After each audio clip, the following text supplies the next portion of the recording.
Bonjour à tous, j'espère que vous allez bien. Ici Damien de l'agence Teammate pour un nouveau tuto. Aujourd'hui, nous allons continuer donc la suite de notre formation consacrée à la création d'un site en flat design. Donc aujourd'hui, nous allons réaliser le montage HTML CSS de notre maquette Photoshop. Donc vous pouvez retrouver la formation ici présente, hein. Vous avez juste à taper dans la barre de recherche Flat Design et vous allez atterrir sur cette formation.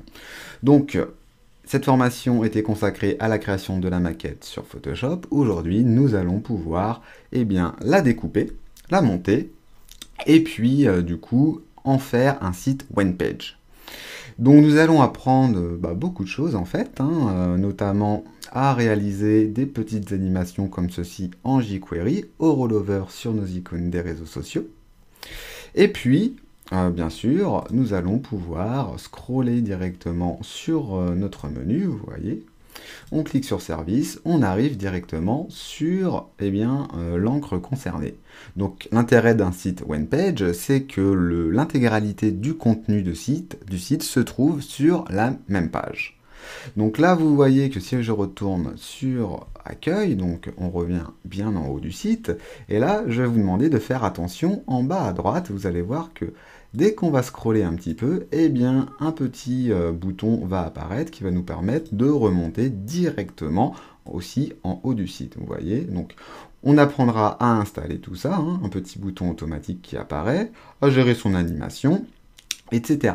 Donc, une page référence, et là vous voyez aussi que l'intérêt aussi de cette formation, c'est de garder un menu toujours apparent, quelle que soit l'encre où l'on se trouve.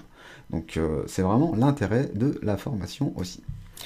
Nous allons réaliser une petite galerie.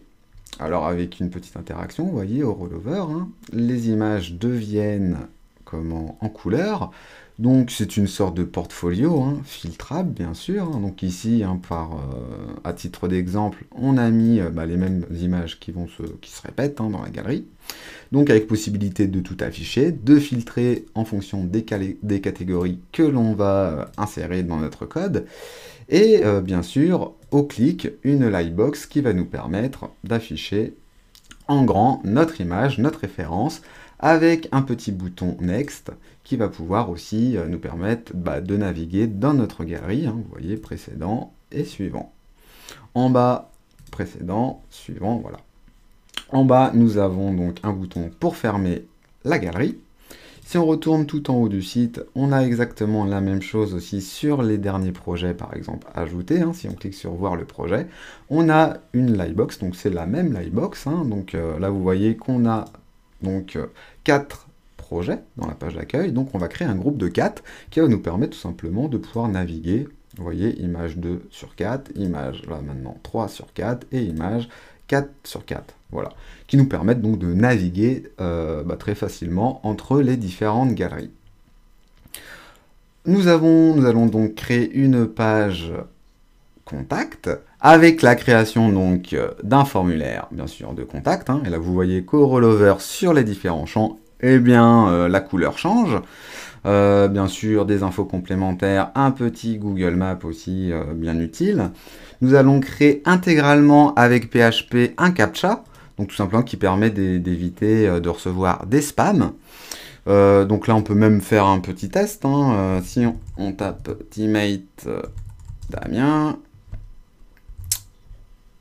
une adresse au pif, un sujet, demande de devis, et message test.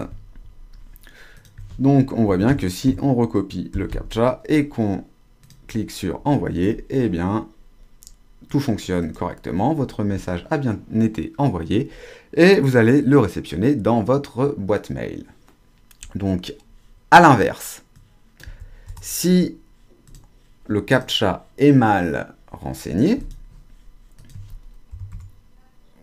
donc je fais une faute exprès et que je clique sur envoyer, vous voyez que un message nous dit que le CAPTCHA est invalide, donc avec un petit lien retour au formulaire pour donc le retaper.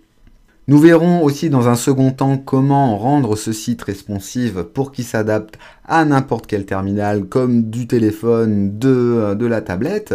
Donc là, ici, en l'occurrence, on va prendre un exemple, on va se baser sur de l'iPad. Donc on peut voir tout de suite aussi que donc, le site change, le graphisme du site change. Donc là, on est sur du format iPad portrait. Vous voyez que la résolution est de 768 pixels de large par 1024 de haut. Donc, le graphisme change, le menu prend 100% de la largeur, et puis, tout marche, hein, les animations jQuery fonctionnent aussi, bref, tout marche, la galerie est bien filtrable. Au rollover, les transitions se font parfaitement. Donc voilà, on verra comment, petit à petit, transformer la maquette du site. Si vous avez des questions, il ne faudra pas hésiter à me les poser.